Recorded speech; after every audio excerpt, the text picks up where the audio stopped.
So I'm going to table the discussion point, and then I'll look in your direction, and the person who looks the most eager to answer will be the one. Or just to start the discussion. Doesn't mean we need one answer per person. It's supposed to be a discussion. All right. But first, before we do that, I think we can start from the left to the right, and just introduction, a little bit more than just your name, maybe just your role, and yeah, why are you here on this panel today? So good afternoon, everybody, and all the ladies. So I was hoping not to be the first one seated here, but I jinxed myself. So my name is Linda Mcleod. I represent the Namibia Investment Promotion and Development Board, heading the division of Startup and Scale under the MSME Development Department. So why am I here today? I'm a woman in tech. Oh, nice. Annalize? Good afternoon, everyone. I am Annalize van der Merwe, the Managing Director of Dimension Data Namibia. I am a woman in tech, but I'm more a woman in finance. So thank you, Sonia. There's women in tech, finance, marketing, tech, all of that. So I was very much in a finance dark corner for most of my life. I've been the MD for the past 3 years, a lot of learnings from my side in the technology space, but very exciting. Why am I here? I was invited to be here, and I'm feeling very privileged to be here. Thank you. Fair enough. All right, So, Yolanda. good afternoon, ladies. My name is Yolanda Kalenga. On a good day, I write really brilliant English. That is just a fancy way of saying that I'm a lawyer by profession. I'm a chief legal officer at the Office of the Attorney General. I'm so happy that Sonia actually gave a disclaimer at the beginning of her speech that you don't need to be a technologist to be in tech, because as you can see, I do not have a tech degree, but I'm a fintech enthusiast, actually. And Sonia and I's journey is related to our involvement in the startup ecosystem. We have judged a couple of events on behalf of the NIPDB, the Cheleta Cage competition, where we were judging the different pitches of innovators who went to represent Namibia in Abu Dhabi and Mauritius recently. Yes. And because Sonia and I are radical, we have coined ourselves the Elders Council of the startup ecosystem, because we have been rebuking the young ones. You know, they think they are brilliant, and yes, they are, but if you are pitching and representing a country and all you have is this Elon Musk arrogance, it will not fly, you know. So we've been setting the moral standard as well, you know, bringing back humility. So why am I here? Well, I guess it's because we are trying to show the importance of diversity, the importance of giving full expression to everything that you desire and that you carry and want to manifest it. I'm not just a lawyer here, I'm also a woman, fintech enthusiast. And on a good day, if you're bored in the CBD and you want to color, I have coloring pencils in my office, so feel free to join me. Yay. Okay, so my name is Zellkmari Brandt, but please call me Zell, because if you call me Zellkmari, then I'm in trouble. Sy maar gesê het volle naam, then you're in trouble. So Zell, please. I am the general manager of marketing for Future Media Namibia. We own some of the biggest radio and TV brands in the country. So it's hard work communicating to most of Namibia. So yeah, the reason why I'm here is because Sonia, Beatrice, and myself met 2 years ago at TEDx in the coast. And yeah, Sonia called me and I said to her, I'm not a woman in tech. And then she was like, that's exactly why I don't want you. I want you to come speak from the heart, because we all deal with tech regardless of the industries that we work in. So I hope I can bring something to the chat. Thank you very much for that beautiful introductions, ladies. We have such a diverse group. Isn't that lovely? All right. So we're going to start off with our first discussion point. Like I'm saying, I'm not going to necessarily pinpoint to anyone. I have some questions I've earmarked for some people, but that you'll find out as we go along. So let's start with the first one. So what are the most exciting technological advancements today, and how are women contributing to these developments? That one might be tricky. Now look, nobody's looking at me. No eye contact. Nothing at all. Ah, Annalize. Thank you. So I think just from, and I've taken dimension data in account here. Sorry, but I did. It's okay. So definitely exciting for us in the industry was our security platform that we've launched last year. And security, cybersecurity, as we know, is key in Namibia. We are a target market in this industry, and we need to innovate on that side. AI definitely is booming. I think Namibia still needs to come there, and there's a lot of learning still to be done. And then hosted platforms, we need to invest in our country. We need to invest in our own platforms. We can't just to do cloud all of the time and make everybody outside Namibia rich. But part of that is also the growth of our individuals. So part of our platform was my lead technical person in the platform was a woman. And I think that was part of the success story and at the end of the day, her taking the lead and ensure that everything is done perfectly. That's what we do as women. We do things perfectly. Yay! Thank you.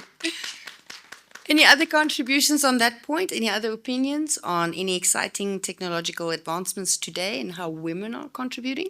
If I can, maybe not answer the question, but something that I hope that a woman can do for us in future, so it's not happened today yet, is can we please create robots that can cook and clean and getel die kinders op and do all of that stuff so that we can actually have time to do things that are proper. Then I'm all for technology if it makes my life easier in that regard. So you are coming to my AI session. I have already signed up. The robot is not supposed to be picking up your kids. You are. You're supposed to have enough time to pick up your kids. Can it be a self-driving car then? That's work-life As harmony. long as you're, harmony, people. But I hear you.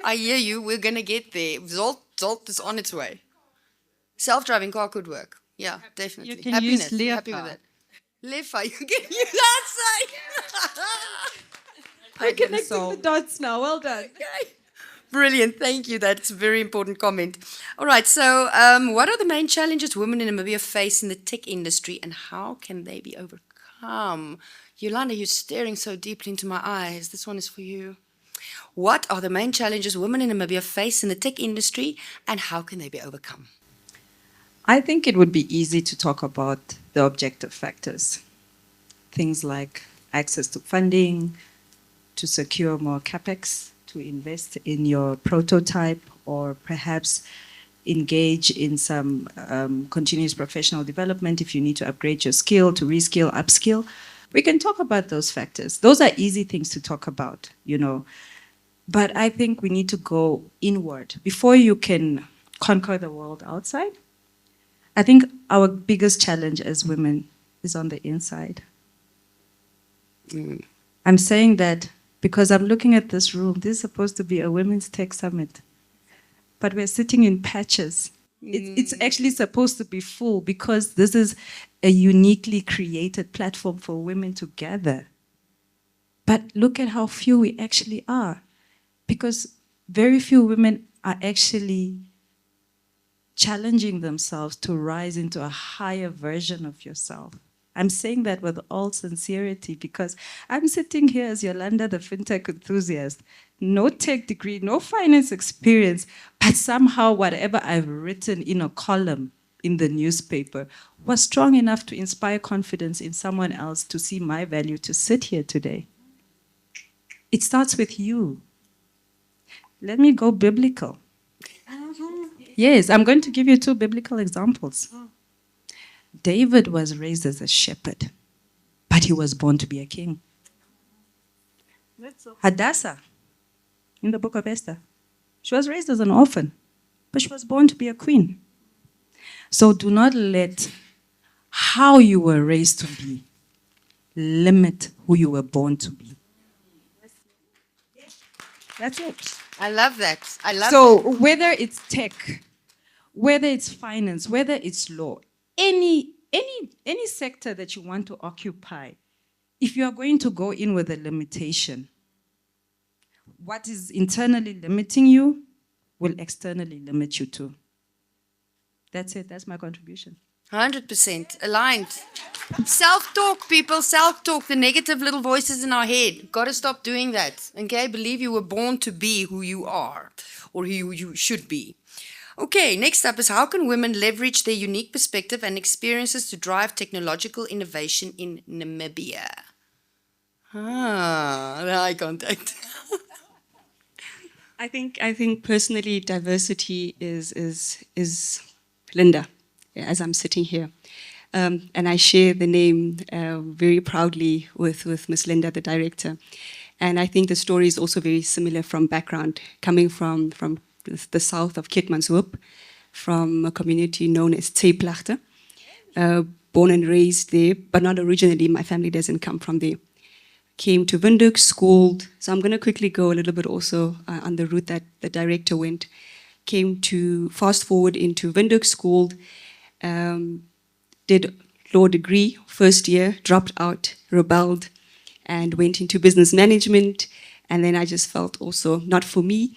But something told me I had to finish. So I had to finish one thing at least.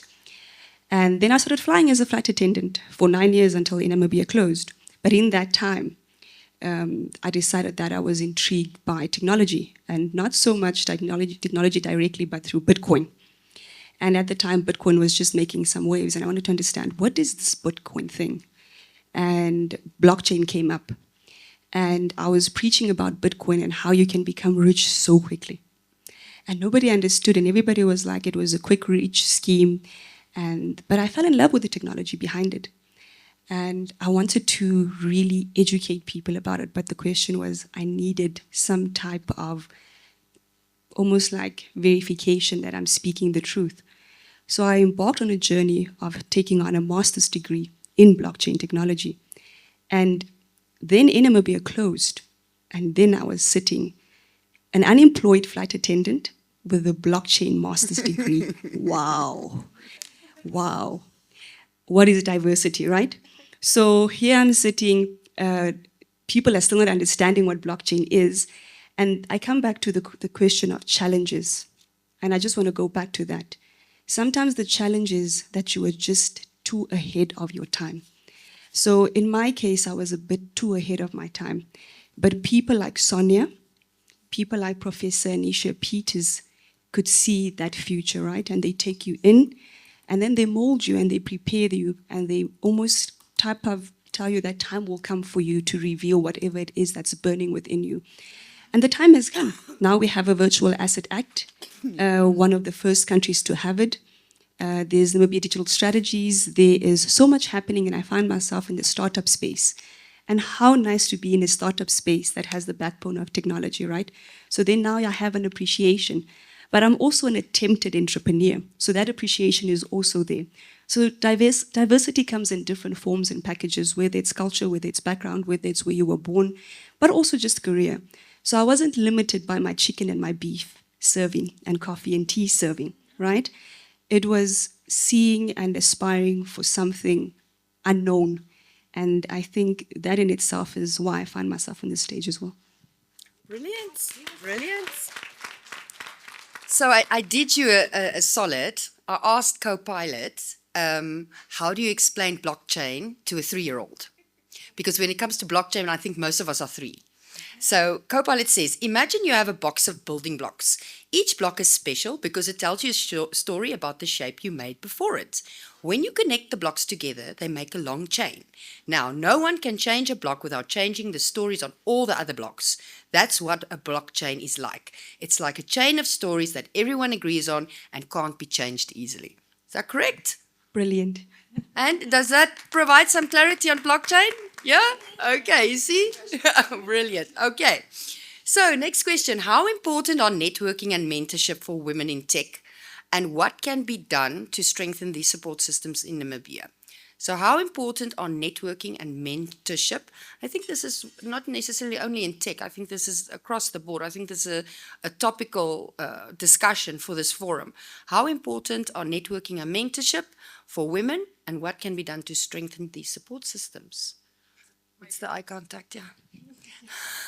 I made the eye contact because I knew it was my turn.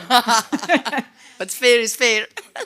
Look, I always say that I would not be where I am today if it wasn't for the mentors that I had, whether they were official mentors or just people that I made my mentor. I think what I've also done in my career is I've learned to listen, and I hope that some of the younger kids, because they have a tendency to come in with, but we know things. I have a paper, I have a degree. That does not mean when you come into a work environment that you actually know things, right? And also, I've been tossed into the deepest of ends, and I've had to learn how to swim. So that's how I treat my mentees, whether they think I'm mentoring them or not, because I don't think it needs to always be an official title tagline. It can really just be, I want to see the next person grow. What am I going to do? How am I going to teach them? What am I going to give? Because I always see it as we're going to move on to a next phase of something. But then there is this need in our environment, and I don't ever want to leave knowing that I've left a gap of sorts, because then I have not done my job for the past 5 years, in my opinion. I got paid, yes, and I achieved a whole bunch of things, but if I did not leave someone with knowledge, with power, and have stepped up, then I haven't done anything. So I think, like I said, it's not an official title, it's something that we just need to do in general. Just do it. Just Just do it. Like do it. Nike. Just Exactly. do it. Thank you so much, Zellkmari. Can Brilliant. I, Thank you. Vanessa, can I maybe add interesting Yes, stats? You can, please. I was part of a mentorship forum this afternoon, and they've shared the following, which was quite interesting for me, that 15% of women in tech is more willing to retain if they went through a mentorship program.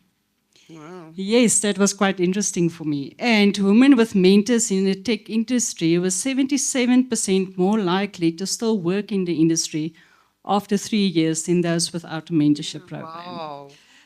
So I think, yeah, we definitely need that community of belonging, of building the self-confidence to stay within the industry, because it's tough. It's really tough out there for us. Yeah, thank you so much. Wow, those are staggering statistics. I'm actually getting goosepimples.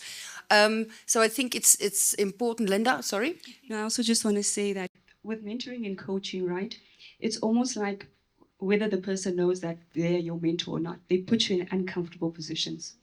So they stretch you. They really do stretch you. And I think that's what Sonia has been doing with so many ladies, right? And I keep on seeing on LinkedIn people that came from SALT are now in an executive, or not executive, but growing positions, right? And it's these people that just, it's a mentor, it's a coach, but it's important to have it in your life. And sometimes it's not that they know that you're a mentor, it's just that it's relatable. It's a female that's making it in a space that is maybe male dominant, that is maybe unknown, and especially in a world where it's accelerating, right? There's exponential growth in emerging industries and technologies. You need to find something relatable. So if you find a woman in this space, that woman is going to stretch you. She's going to put you on the spot, putting you in a panel discussion, doing a masterclass, arranging for a hackathon that you don't have no background on. And you're going to find yourself in uncomfortable positions, but because she knows that you can do it. So I think mentoring and coaching is a nice word, but the actual thing that comes from it is the stretch. And you can't go back. Once you're stretched, you can't go back. Yolanda. Brilliant, brilliant. And I would think that I was your pet project this year. No, I'm really Linda's little pet project, because in January, you and I had an impromptu meeting, and I was saying, you know what? This is the space that I want to operate in. I want to enter into the startup ecosystem. You know, I'm a fintech enthusiast, and I want to learn more. What are all these innovators doing? You know? And somehow she looked at me and she said, "Oh, you want? Okay, I'll give you. I'll give you, you know." But it's because of my desire and my willingness and my ability to add value. Because it doesn't help if you only have a desire and a willingness, but you don't add value.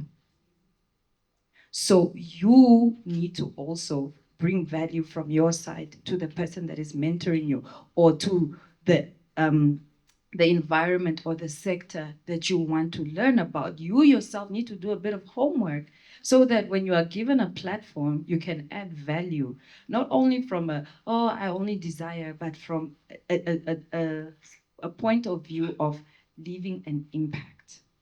And when I'm saying leaving an impact, my impact and contribution to the startup ecosystem has gone so far as giving them a door to walk and have access to the Attorney General. But that wouldn't have happened if I had just ended my conversation with Linda saying, oh, I'm interested in startups and innovation, but not having connected that ecosystem with the legal advisor that can influence policy and regulation that can impact startups. So we need to learn to become bridges towards each other, meaning that I am a bridge towards Linda to give her access to the legal advisor, to the president, and she's a bridge that gives me access to Sonia. And now Sonia is my co-elder counsel. Thank you. I like that co-elder council. I like that. Ladies, I think thank you so much for the contributions. Before we end off, I'd like to ask each of you just to give the audience a takeaway to take with you today and hopefully inspire more people, more women, more ladies to come. And I was telling, because the guys were going, can we come to it? Sure, you can come. Then we have no issue with men coming here as well. Like Sonia mentioned, we are here in part because of great men who have recognized what we can be. Because let's face it, up to a couple of years ago, and it still is the case, they are still unfortunately the dominant sex on the planet, for lack of a better word. But yes, so I want you to give each of you the opportunity to give the audience a takeaway and also to inspire attendance for next year. We do have, before I do that, just to mention, we do have a little something for you to take along. Inside that little something is a booklet. And inside that little booklet, there is a QR code for you to sign up for next year's Women in Tech. Take that booklet with you and share it far and wide so that next year we are not going to fit in this venue. Okay? All right. So keep it with you. Please share it. We want to do a big event again next year, much bigger than this year. This was the beginning. So I want to hand over to my panel. Sorry, Linda, but you like first. So just a takeaway for the audience to take with them after today. Thank you. Thank you, Vanessa. So I think I'll start with it later, is that next year, I think it's our responsibility to at least bring a colleague, a friend, a sister, a mother to the event and to fill up the room. So I think it's our own responsibilities, and obviously then we can obviously share content and marketing material, but you do know a lady and you know many ladies out there. So, and also tell them that it's not that you need to be a coder. I had to say that someone will ask, are you a techie? I'm like, no, I'm not a techie because I don't code, I don't program. And they're like, but you did blockchain, right? I said, yes, you're a techie. So whether it's project management, whether it's finance, whether you're an accountant, whether you're a lawyer, and then it goes back to the tip or my last contribution would be, don't let your job description and your title define who you are. You are first and foremost a human being. So the future is still obviously growing at exponential rate. Your title will change, the job description will change. So don't let it be your limit. Thank you. Thank you. Well done on that one. So yeah, definitely thank you all for the Women in Tech. We need to make this bigger definitely next year. So we need to everyone needs to bring 3 or 4 people with. 10 can also work. Yes. From my side, I think it's definitely a difficult environment to be in. But I mean, we as women are committed to whatever we do. And we have a lot of courage in whatever we do. If we're mothers, if we are professionals, we need to do whatever we do with the love and the heart and the passion that we have within ourselves. So please take that with you. Always do something with the passion you have in yourself, and just go bigger than we are as women.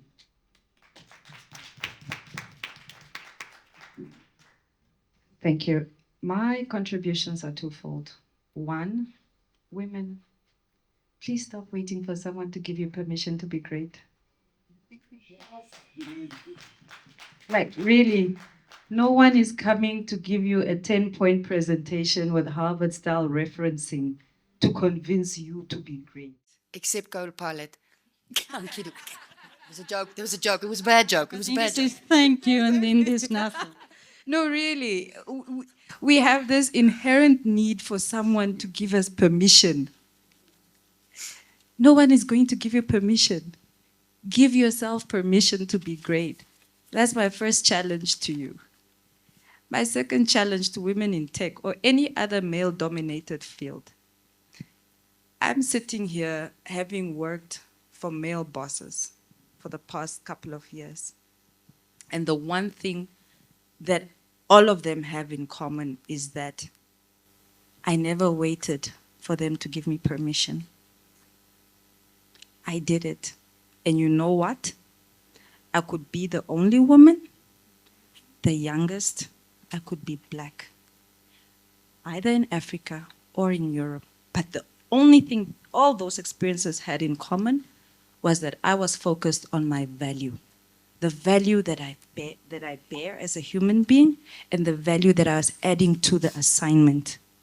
So in any field, whether it's male-dominated or not, if you are in a room and you are the only woman, you are the youngest, or you're black, or any other subjective or objective factor that will make you doubt yourself, forget all of that. Focus on your value that you have as a human being, and focus on the value that you're adding to the assignment. That's it.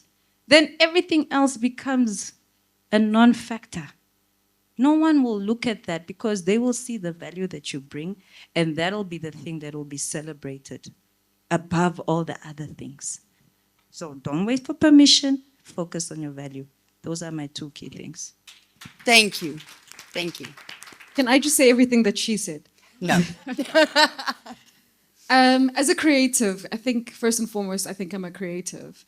An idea always starts somewhere in the middle of the night, 2 a.m. I don't know, Sonia, for you, and it's just and there's a passion that burns, right? And you never know whether it's going to work out or not, but you take a leap of faith, and you have so much passion and you drive. When Sonia called me, you could hear the excitement in her voice. It was infectious over the phone. I couldn't say no, right? But even though that the crowd is small and we know we're going to make it bigger next year, we always have to start somewhere. And it can only build, is the first thing I want to say. The second thing I want to say is that, speaking of diversity, if I didn't arrive here today, I wouldn't have met these wonderful human beings. They wouldn't have known who I am. I wouldn't have seen that little robot at the back over there. We wouldn't have known these things if we sat in our offices. So let's try and get out and try and network as much as we possibly can, because we never know when we need each other. Beatrice and I, quick 3 deals here. I'll see you next week. We're going to do ABCD just because we were here together with each other. Okay, so let's reach out and don't be scared.